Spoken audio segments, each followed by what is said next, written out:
On a September night in the year 786, the greatest empire on earth changed hands.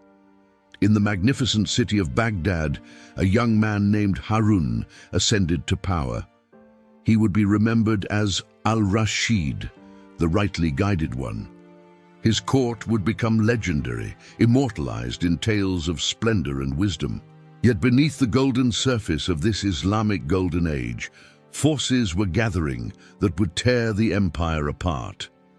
The story you are about to witness reveals the rise of one of history's most celebrated rulers. It chronicles how wealth and power transformed a caliphate into a glittering civilization. But it also exposes the fatal flaw in Harun's succession plan, a decision that would ignite civil war. Two brothers, al-Amin and al-Mamun, would face each other across battlefields soaked in blood. Their conflict would devastate Baghdad itself, the jewel of the Islamic world. This is not merely a tale of royal intrigue or dynastic struggle. It is the story of how personal ambition collided with imperial necessity. It reveals how cultural tensions between Arabs and Persians shaped the fate of millions. It demonstrates how even the mightiest civilizations contain the seeds of their own destruction. If you find this documentary useful and informative, please like and subscribe to Unleash Facts to support our work in bringing history to life. The Abbasid dynasty emerges in the year 750, overthrowing the Umayyad rulers through revolutionary fervor. The new rulers established their magnificent capital in Baghdad, a city destined to become civilization's shining jewel. By the time Harun is born in 763, the empire stretches across 3 continents. From the Atlantic shores of North Africa to the mountain passes of Central Asia, Abbasid authority reigns. Young Harun grows up in a world of unimaginable wealth, learning statecraft from the empire's wisest advisors. His father, Caliph al-Mahdi, recognizes exceptional qualities in this intelligent and charismatic son from earliest childhood days. As a teenager, Harun leads successful campaigns against the Byzantine Empire, proving his courage in battle's heat. These expeditions earn him tremendous prestige among the warriors and nobility throughout the vast Abbasid territories. In 786, fate intervenes when his older brother, Caliph al-Hadi, dies under mysterious circumstances. At just 23 years of age, Harun al-Rashid becomes the supreme ruler of the faithful. His ascension marks the beginning of the Abbasid Empire's most celebrated period of power and cultural achievement. Harun inherits a sophisticated bureaucracy managed by the influential Persian Barmakid family of experienced administrators and viziers. The Barmakids, particularly Yahya and his sons, become the young ruler's most trusted advisors in governance. Together, they create an administrative system of remarkable efficiency, collecting taxes and dispensing justice across continents. The imperial treasury overflows with gold, silver, and precious gems from tribute and prosperous trade routes. Baghdad itself grows into a metropolis of over 1 million souls, the largest city on earth. Magnificent mosques, libraries, hospitals, and palaces rise along the Tigris River's banks in splendid architectural glory. The House of Wisdom becomes a beacon of learning, where scholars translate Greek, Persian, and Indian texts. Mathematics, astronomy, medicine, and philosophy flourish under generous patronage from the enlightened ruler and his court.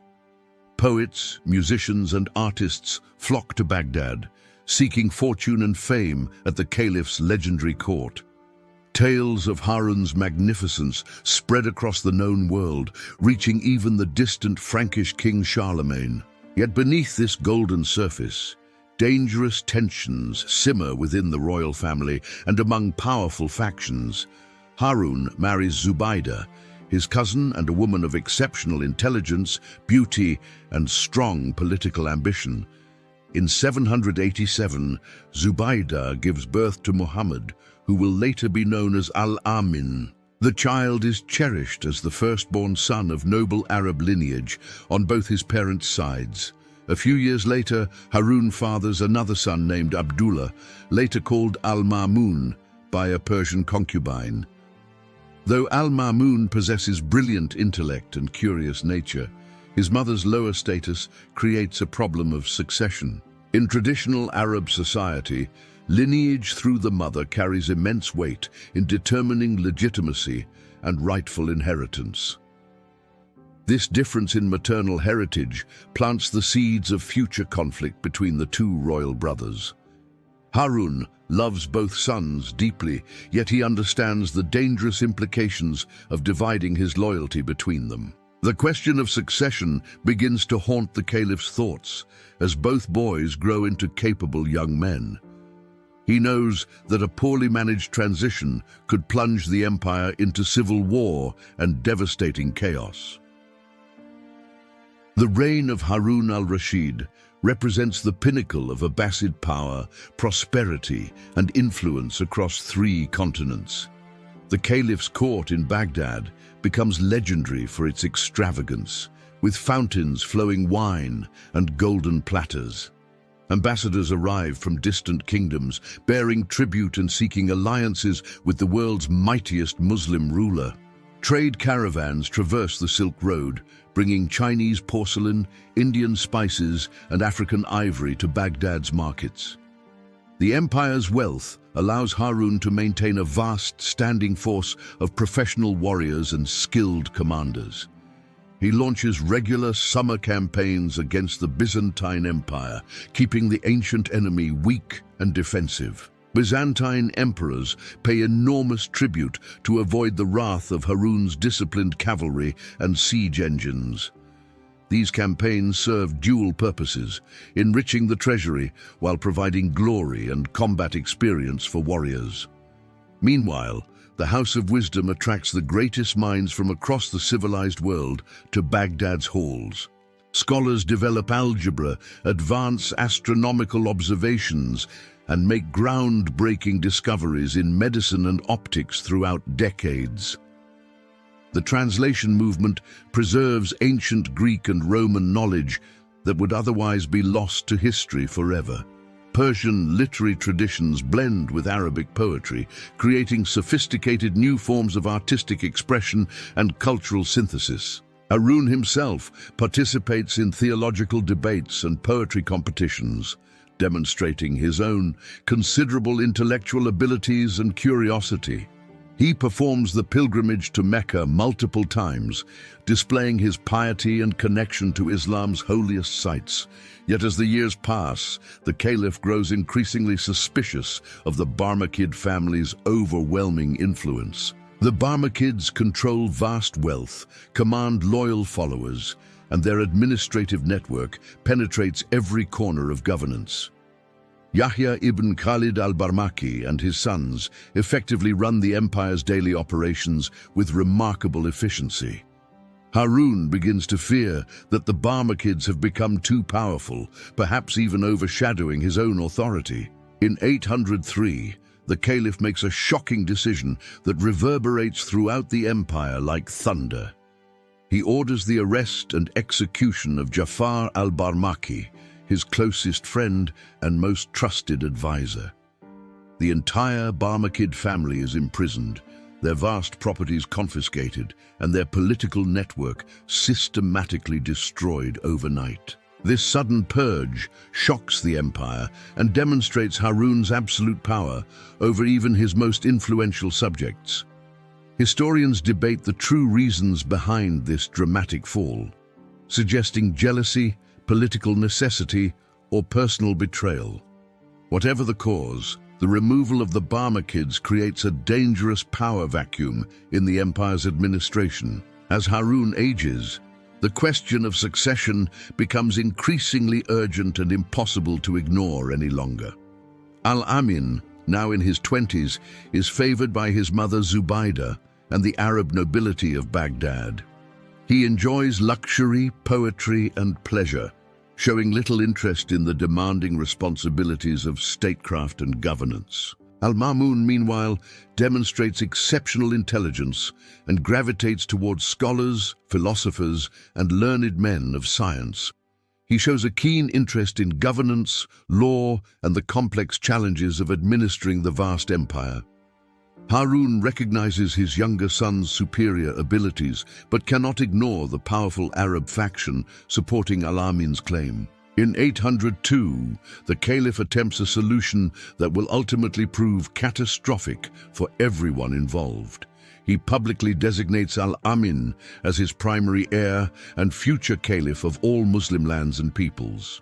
However, he simultaneously appoints al-Mamun as governor of the empire's eastern provinces with significant autonomous authority.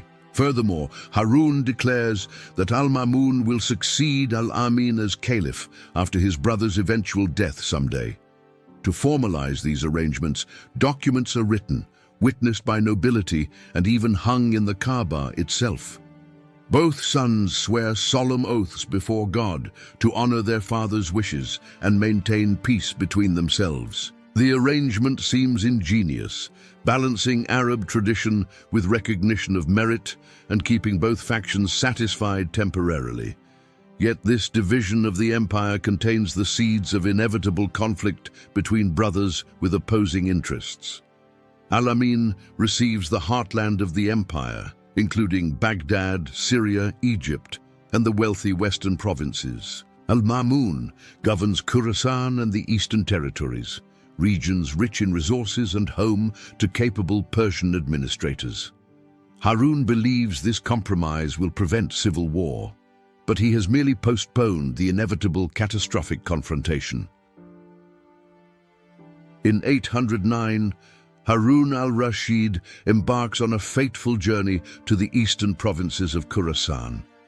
Reports of rebellion and unrest in the distant territories compel the aging caliph to lead forces personally. Despite his declining health, Harun insists on confronting challenges to his authority with traditional warrior vigor and courage. The journey eastward proves difficult and exhausting for the 50-year-old ruler, weakening his constitution with each mile. He reaches the city of Tus in Khorasan, where his condition deteriorates rapidly and alarming symptoms manifest.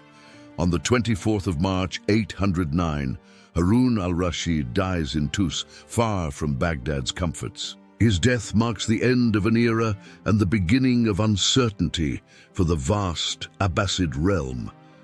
Al-Amin, residing in luxurious Baghdad, receives news of his father's death and immediately assumes the title of Caliph.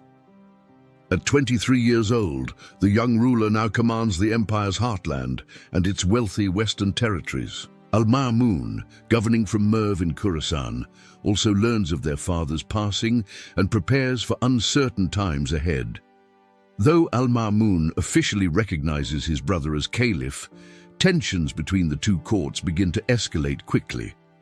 Al-Amin surrounds himself with Arab nobles and courtiers who feed his insecurities about his younger brother's ambitions. These advisors whisper that al-Mamun's intelligence and capable administration make him dangerous to al-Amin's future reign.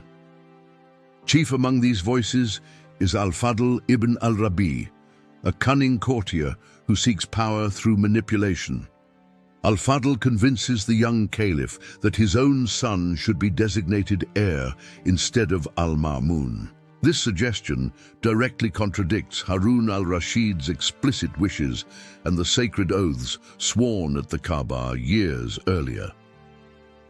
Al-Amin begins to regret the succession arrangement, viewing his brother as a threat rather than an ally. Meanwhile, al-Mamun governs his eastern provinces with remarkable efficiency, earning loyalty from Persian nobility and capable administrators. His chief minister and guardian, al-Fadl ibn Sahl, a brilliant Persian strategist, helps strengthen the eastern territories significantly. Al-Fadl ibn Sahl recognizes that conflict with Baghdad is inevitable and quietly prepares for the coming confrontation. He begins building alliances with local Persian lords, Arab tribal leaders, and the powerful warriors of Khorasan. The eastern provinces possess significant advantages, including experienced fighters, efficient administration, and wealthy trade routes through Asia. In Baghdad, al-Amin grows increasingly paranoid about his brother's growing power and influence in the eastern lands. Courtiers exaggerate reports of al-Mamun's strength, suggesting he plans to march westward and seize the caliphate by force. In 810, al-Amin makes a fateful decision that violates his sacred oath to their father. He publicly designates his own young son, Musa, as his heir, explicitly removing al-Mamun from succession. Furthermore, he demands that al-Mamun swear allegiance to young Musa as the future caliph of all believers. This demand is both an insult and a threat, effectively reducing al-Mamun to a mere provincial governor. Al-Mamun refuses to accept this humiliation, citing their father's explicit arrangements and the oaths sworn before God. He sends diplomatic letters to Baghdad, attempting to reason with his brother and avoid military confrontation and bloodshed. Al-Amin, influenced by his hawkish advisors, interprets these letters as signs of weakness rather than brotherly concern. The caliph decides to enforce his will through military power, ordering forces to march eastward against his brother. He appoints Ali ibn Isa ibn Mahan, an experienced commander, to lead a massive expedition into Khorasan. The army numbers tens of thousands of warriors, equipped with the finest weapons and siege equipment from Baghdad. Al-Amin confidently expects quick victory, believing his brother will surrender rather than fight the caliph's legitimate authority. However, he gravely underestimates al-Mamun's determination, the loyalty of the eastern warriors, and strategic advantages of terrain. In Mirv, al-Mamun and his advisor al-Fadl ibn Sahl prepare to defend their territory against invasion. They mobilize the formidable warriors of Khorasan, men hardened by frontier warfare and fiercely loyal to their governor. The stage is set for a catastrophic civil war that will tear the Abbasid Empire apart. Two brothers, each believing in the righteousness of their cause, march toward inevitable and tragic collision in history. The forces of al-Amin begin their eastward march in 810, confident in their numerical superiority. Ali ibn Isa leads the Baghdad warriors with banners flying, expecting provincial forces to flee before caliphal authority. The army represents the empire's heartland, drawing warriors from Iraq, Syria, and Arabia's ancient tribal confederations. They carry the caliph's decree demanding al-Mamun's submission and the surrender of Khorasan's wealthy provincial territories. However, al-Mamun and his brilliant strategist al-Fadl ibn Sahl have prepared a sophisticated defensive campaign strategy. Rather than meeting the invaders in open battle immediately, they employ harassment tactics and strategic territorial withdrawals. The warriors of Khorasan excel at mobile warfare, striking supply lines and ambushing isolated detachments with deadly efficiency. The eastern territories offer vast distances, harsh terrain, and limited water sources that favor defensive operations significantly. As Ali ibn Isa's forces push deeper into Khorasan, their supply lines stretch dangerously thin and vulnerable. Meanwhile, al-Mamun's agents work to undermine enemy morale through propaganda, bribes, and promises of better treatment. Many warriors from Baghdad begin questioning whether they should fight fellow believers in a conflict between royal brothers. Al-Mamun portrays himself as the defender of their father's wishes against his brother's illegitimate ambition and betrayal. This narrative proves effective as soldiers remember the sacred oaths sworn at the Kaaba just years earlier.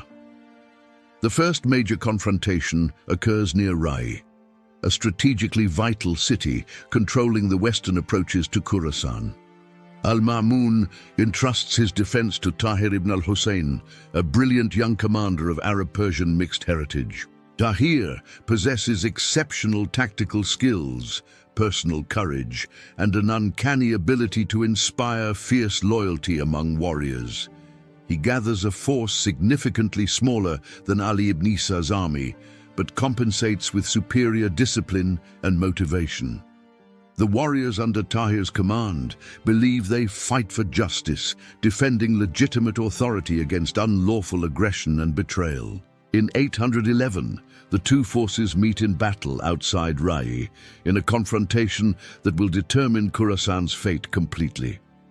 Ali ibn Isa's forces initially appear overwhelming, their ranks stretching across the battlefield in impressive formations and strength. However, Tahir employs brilliant tactics, using the terrain to neutralize the enemy's numerical advantage in key positions. He positions archers on elevated ground, forcing the Baghdad warriors to attack uphill under constant deadly arrow volleys. Cavalry units strike the enemy flanks repeatedly, disrupting formations and preventing effective coordination among Baghdad's diverse tribal contingents. The battle rages for hours under the burning sun, with neither side willing to yield ground to enemies. Finally, Tahir leads a decisive cavalry charge directly at Ali ibn Isa's command position in the center formation. The impact breaks through the Baghdad lines, creating panic and confusion throughout their ranks as order dissolves rapidly. Ali ibn Isa himself falls in the fighting, killed either by Tahir's warriors or in the chaotic retreat. The death of their commander causes the Baghdad forces to collapse completely, fleeing westward in disorganized and panicked routes. Tahir's victory at Rai proves absolutely decisive, destroying al-Amin's best forces and opening the road to Baghdad itself. Captured warriors are treated with respect and given choices to join al-Mamun or return home peacefully to families. This merciful policy contrasts sharply with al-Amin's harsh treatment of prisoners, winning hearts and minds across territories. News of the disaster reaches Baghdad, causing shock and panic among al-Amin's courtiers and the city's population. The invincible army of the Caliph has been destroyed by provincial forces under a relatively unknown young commander. Al-Amin, faced with this catastrophe, desperately attempts to raise new forces from Baghdad's population and nearby provinces. However, enthusiasm for the war has evaporated now that easy victory has transformed into potential defeat and disaster. The treasury begins to run low as the costs of warfare mount and trade revenues decline with instability. Al-Mamun, sensing strategic momentum, decides to carry the war directly to Baghdad rather than waiting for counterattacks. He appoints Tahir ibn al-Husayn and another capable commander, Harthama ibn Ayyan, to lead separate expeditions westward. Their objective is not merely military victory, but the capture of Baghdad and removal of al-Amin from power. The decision to march on the capital represents an escalation from defensive war to offensive regime change operations. Tahir advances along the southern route through Iraq, while Harthama moves through the northern regions toward the capital. Both commanders employ the same successful tactics that worked in Khorasan, combining military pressure with political outreach. They proclaim that they fight not against the people, but to restore their father's wishes and rightful succession. Cities and towns along their route face difficult choices about whether to resist or submit to advancing forces. Many choose submission, calculating that al-Mamun's cause appears both more legitimate and more likely to succeed ultimately. By 812, Tahir ibn al-Husayn's forces approach Baghdad, the magnificent capital and jewel of civilization. The city that once symbolized the Abbasid Golden Age now prepares for siege, its citizens terrified of impending warfare.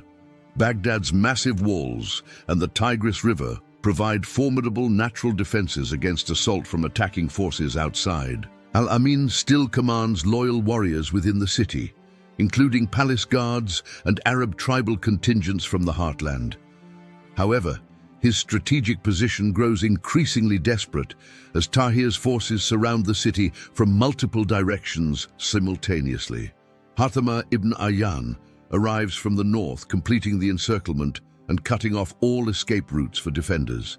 The two commanders establish siege lines, preventing supplies from entering while allowing civilians to flee the approaching violence. Inside Baghdad, food prices skyrocket as merchants hoard supplies and panic spreads through neighborhoods and crowded marketplaces.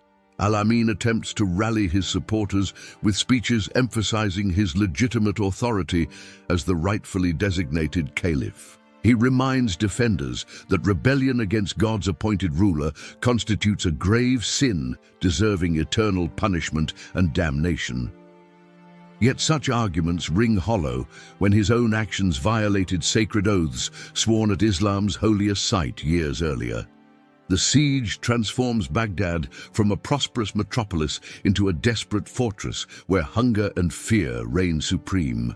Tahir's forces construct siege engines, catapults, and battering rams designed to breach the city's formidable ancient defensive walls.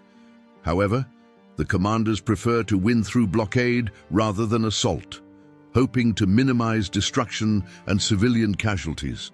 They send messages into the city offering generous terms if defenders surrender and hand over the caliph peacefully. Many within Baghdad, especially merchants and common people, grow sympathetic to these offers as conditions deteriorate daily. Fighting erupts in the streets between al-Amin's loyalists and citizens who wish to surrender before destruction becomes total. Different neighborhoods form militias, barricading streets and fighting each other in chaotic urban warfare and political violence. The Caliph retreats into the Round City, Baghdad's fortified central core where the original palaces stand strong. This ancient district, built by the founder al-Mansur decades earlier, offers the strongest defensive position remaining available. Al-Amin's remaining loyal warriors prepare for a last stand, knowing that surrender likely means death for themselves.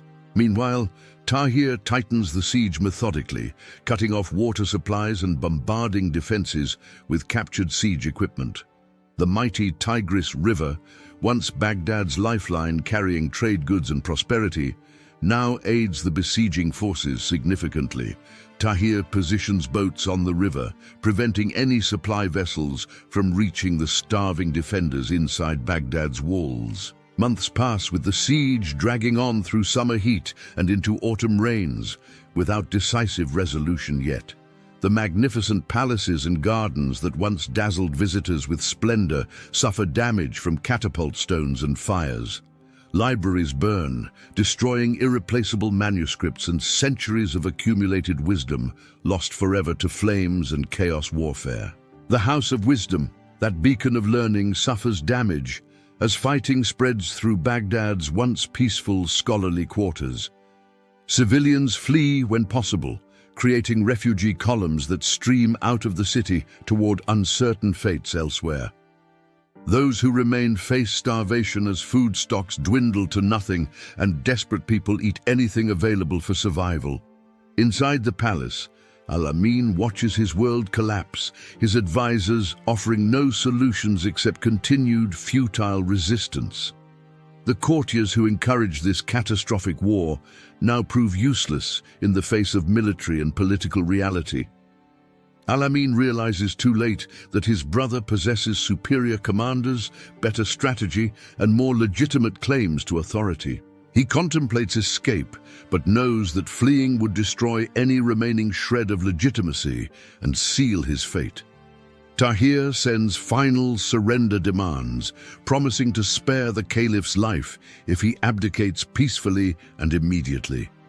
Yet al-Amin cannot bring himself to surrender the title and authority that define his identity and purpose.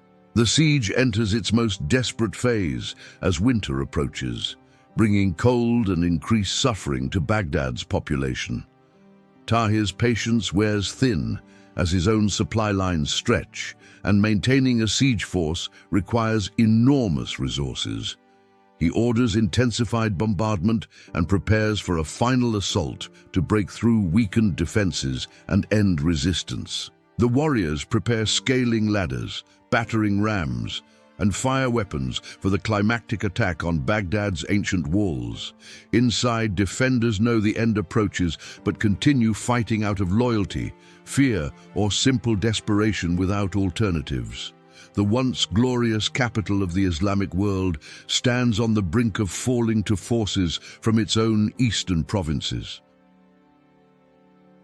In August 813, Tahir's forces launched their final assault on Baghdad's weakened and battered defensive positions.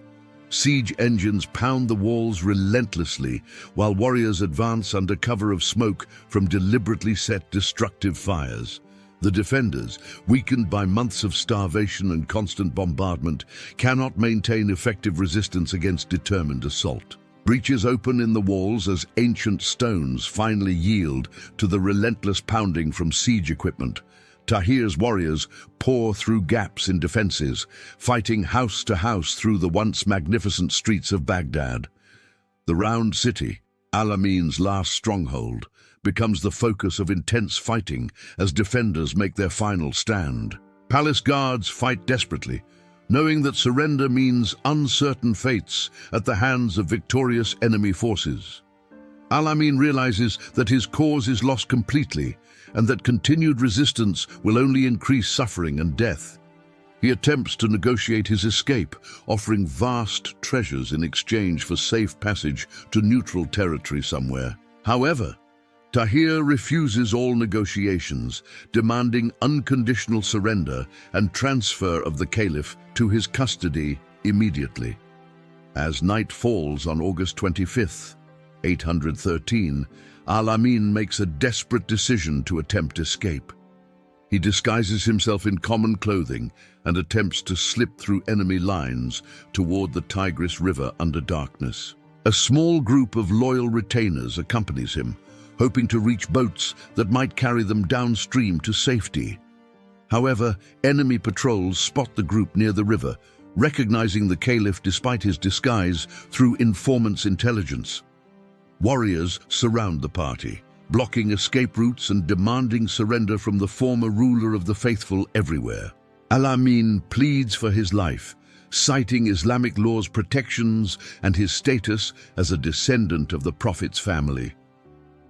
The warriors hesitate, uncertain about the proper treatment of the defeated Caliph under religious and legal principles. Some argue for mercy and proper treatment according to Islamic traditions regarding defeated Muslim rulers and their fates. Others, motivated by loyalty to al-Mamun and anger at the war's destruction, demand immediate execution for the traitor. In the confusion and darkness, violence erupts as different factions argue over the Caliph's fate among themselves. Al-Amin is killed that night, though accounts differ on whether death came from orders or undisciplined warriors' actions. Some sources suggest Tahir ordered the execution to prevent future complications and challenges to al-Mamun's legitimate authority. Others claim al-Amin died in the chaotic struggle between his guards and captors without explicit command from commanders. Regardless of specific circumstances, the death of al-Amin ends the civil war and resolves the succession crisis definitively. The Caliph's head is reportedly sent to al-Mamun in Merv as proof of victory and the war's conclusion. Baghdad, the magnificent capital, lies in ruins with neighborhoods destroyed, palaces damaged, and thousands dead from conflict. The siege has devastated the city's infrastructure, destroyed its economy, and traumatized its population with violence and starvation. Tahir establishes order in Baghdad, preventing looting and punishing warriors who harm civilians or steal property unnecessarily. He sends proclamations throughout the city declaring al-Mamun as the rightful caliph of all believers across the empire. Most of Baghdad's population accepts the new reality, exhausted by war and hoping for peace under leadership. Al-Mamun remains in Merv initially, consolidating power in the eastern provinces before traveling to claim his capital eventually.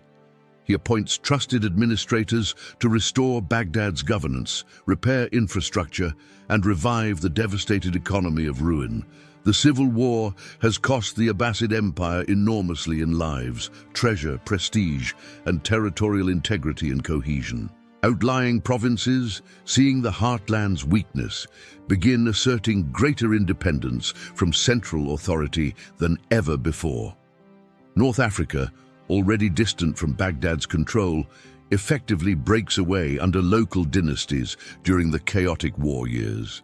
The war between the brothers marks the beginning of the Abbasid Empire's gradual fragmentation into competing regional powers. Yet for al-Mamun personally, victory validates his claim and his father's original judgment about superior abilities over lineage. The new Caliph proves to be one of history's most intellectually accomplished rulers, despite the war's violent circumstances. He would spend coming years attempting to heal the empire's wounds and restore the glory damaged by fraternal conflict. But the trauma of civil war leaves permanent scars on the Abbasid dynasty's legitimacy and its claim to unity. The principle of absolute caliphal authority, once unquestioned, has been shattered by reality of competing legitimate claimants with armies. Baghdad slowly recovers from the siege's devastation, but never quite regains the magnificent splendor of Harun al-Rashid's era. The libraries and scholarly institutions gradually rebuild, though irreplaceable knowledge and manuscripts were lost forever to the flames. Al-Mamun will later champion learning and philosophy, attempting to recapture his father's golden age through intellectual rather than means. Al-Mamun enters Baghdad as Caliph in 819, 10 years after his father's death in distant Tus. The delay reflects his preference for governing from Merv and the complex political challenges of asserting authority in Iraq. When he finally arrives in the capital, he finds a city still bearing scars from the siege and warfare. The new Caliph immediately begins implementing policies designed to strengthen central authority and prevent future civil wars between heirs. He surrounds himself with Persian advisors, particularly his trusted ally al-Fadl ibn Sahl, who guided him through war years. This reliance on Persian administrators creates resentment among Arab nobility who view themselves as Islam's rightful ruling class. Al-Mamun attempts to heal sectarian divisions by reaching out to different Islamic schools of thought and theological traditions. He becomes fascinated by rational theology and philosophical inquiry, believing reason can resolve religious disputes and bring unity. The Caliph patronizes scholars, philosophers, and scientists, reviving the House of Wisdom's mission of translating knowledge from antiquity. Under his sponsorship, Greek philosophical and scientific texts are translated into Arabic by teams of skilled multilingual scholars. The translation movement flourishes, preserving knowledge that would otherwise be lost when the Roman world's last libraries crumbled. Al-Mamun himself participates in theological debates, arguing for rationalist interpretations of Islamic doctrine and divine attributes. He promotes the Mutazilite school of thought, which emphasizes human free will and the created nature of Scripture. This theological stance proves controversial among traditional scholars who view it as dangerous innovation, contrary to established orthodoxy. In 827, al-Mamun implements the Mihna, an inquisition testing scholars and judges on theological positions. Those who refuse to affirm that the Quran is created rather than eternal face persecution, imprisonment, and removal from office. This policy creates widespread resentment and is remembered as one of al-Mamun's most significant political mistakes by posterity. Despite intellectual accomplishments, al-Mamun cannot fully escape the civil war's shadow that brought him to power violently. Many Arabs never fully accept his legitimacy, viewing him as the son of a Persian concubine who fought the rightful heir.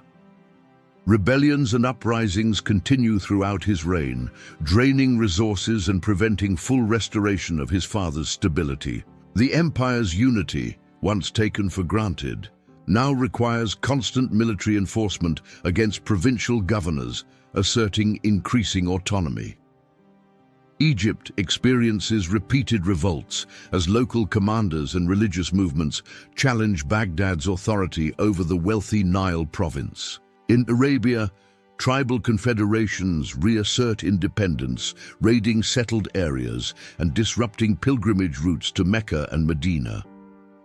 The Byzantines, sensing Abbasid weakness from civil war, launched successful counteroffensives, reclaiming territories lost to Harun's campaigns previously. Al-Mamun leads military expeditions to restore prestige and authority, achieving some successes but never matching his father's dominance. He dies in 833 during a campaign against Byzantine forces in Anatolia's rugged mountainous terrain. The Caliph succumbs to fever, passing away far from Baghdad, just as his father had died far from home. His death ends 24 years of rule, marked by intellectual achievement but persistent political instability from war's legacy. Al-Mamun's brother, al-Mu'tasim, succeeds him, establishing a pattern of succession that avoids future civil wars through different dangerous means. Al-Mu'tasim creates a new professional warrior force composed of Turkish slaves purchased from Central Asian markets and tribes. These Turkish warriors, called Mamluks, owe loyalty only to the Caliph, who purchased them rather than to tribal interests. While this prevents civil wars between royal brothers, it creates new problems as warrior commanders gain enormous political power. Within decades, the Turkish guards effectively control the caliphate, making and unmaking rulers according to their factional interests. The Abbasid caliphs gradually become ceremonial figures, while real power shifts to warrior commanders and provincial governors independently. By the mid-9th century, the empire has fragmented into semi-independent provinces, acknowledging only nominal caliphal authority in prayers. The Tahirid dynasty rules Khorasan autonomously, founded by Tahir ibn al-Husayn, who besieged Baghdad for al-Mamun decades earlier. In Egypt, the Ptolemid dynasty establishes independent rule, keeping tax revenues rather than sending them to Baghdad's treasury. North Africa falls under various local dynasties, with the Aghlabids controlling Tunisia and eventually conquering Sicily from Byzantine control. The once mighty Abbasid Empire, which stretched from the Atlantic to Central Asia, has become a patchwork of authorities. Yet the Caliphate retains enormous religious and cultural prestige as the spiritual center of the Islamic world still. Baghdad remains an intellectual capital where scholars, poets, and philosophers gather despite reduced political power and territorial losses. The civil war between al-Amin and al-Mamun thus marks a crucial turning point in Islamic history's trajectory completely. It demonstrates that even the mightiest empires can tear themselves apart through succession disputes and family ambition. The war's legacy reminds subsequent generations about the catastrophic costs of failing to manage power transitions carefully and wisely.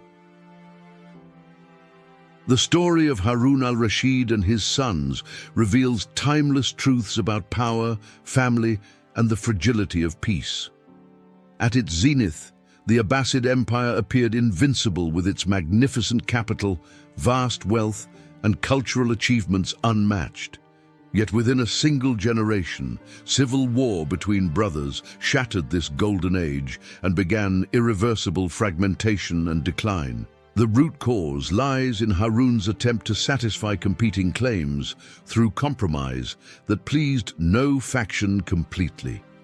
By dividing the empire between his sons, he created two power centers with inevitably conflicting interests and ambitions. Al-Amin represented the Arab aristocracy's traditional claim to leadership based on lineage, tribal prestige, and ancestral legitimacy. Al-Mamun embodied the Persian administrative class's preference for merit, education, and effective governance over mere hereditary claims.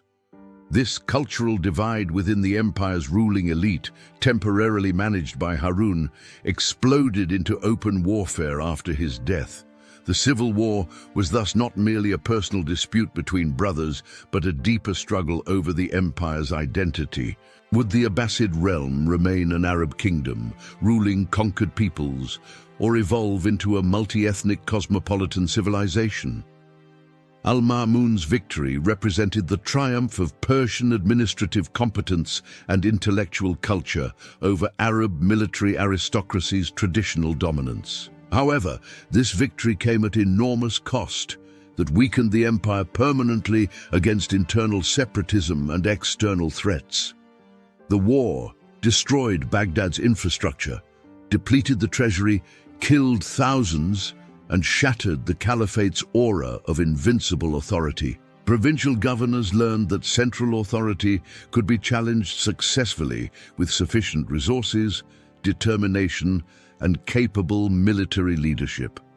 This lesson encouraged future rebellions and independence movements that gradually dismembered the empire into competing regional successor states. The human tragedy of the story lies in the personal relationship between al-Amin and al-Mamun, destroyed by ambition.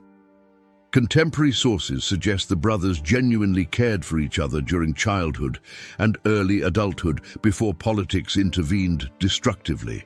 Yet the corrupting influence of power, amplified by ambitious courtiers, transformed brotherly affection into deadly rivalry and hatred. Al-Fadl ibn al-Rabi in Baghdad and al-Fadl ibn Sahal in Merv both pursued their own interests through manipulating princes. These courtiers whispered poison into royal ears, exaggerating threats and encouraging confrontation rather than compromise and peaceful resolution. The story demonstrates how advisors with hidden agendas can push leaders toward catastrophic decisions serving factional rather than common interests. Harun al-Rashid's reign represents the last moment when the Abbasid Empire functioned as a unified political and cultural entity. His court attracted talent from across the known world, creating a genuinely cosmopolitan civilization that transcended narrow ethnic identities. The achievements of this era in science, philosophy, mathematics, and literature influenced Europe's later Renaissance, centuries after Baghdad's decline. Yet the Golden Age's splendor contained the seeds of its own destruction through succession ambiguity and cultural tensions. Modern historians debate whether the civil war was inevitable or whether wiser leadership could have prevented catastrophic fraternal conflict. Some argue that the empire's vast size made fragmentation inevitable regardless of succession arrangements or leadership quality. Others suggest that different decisions by Harun or his sons might have preserved unity and prevented the devastating civil conflict. What remains indisputable is that succession crises have destroyed countless kingdoms, empires, and dynasties throughout human history repeatedly. The Roman Empire experienced similar conflicts, with civil wars between rival claimants devastating the realm's stability and prosperity repeatedly. The Mongol Empire fragmented after Genghis Khan's death as his descendants fought over the inheritance across vast Eurasian territories. The pattern repeats because combining absolute power with family inheritance creates explosive situations when multiple heirs claim legitimacy simultaneously. The conflict between al-Amin and al-Mamun offers insights into leadership, legitimacy, and the challenges of managing complex empires. Al-Amin's reliance on traditional legitimacy without corresponding competence proved insufficient when confronted by capable opposition and military challenge. Al-Mamun's superior intellect and administrative skills ultimately triumphed, but could not fully erase questions about his rightful succession claim. The war demonstrates that legitimacy requires both formal legal claim and practical ability to govern effectively and command loyalty.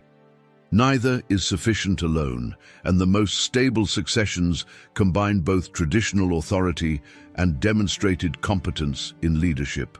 For contemporary audiences, the story resonates beyond its specific historical context into universal human experiences of power and family.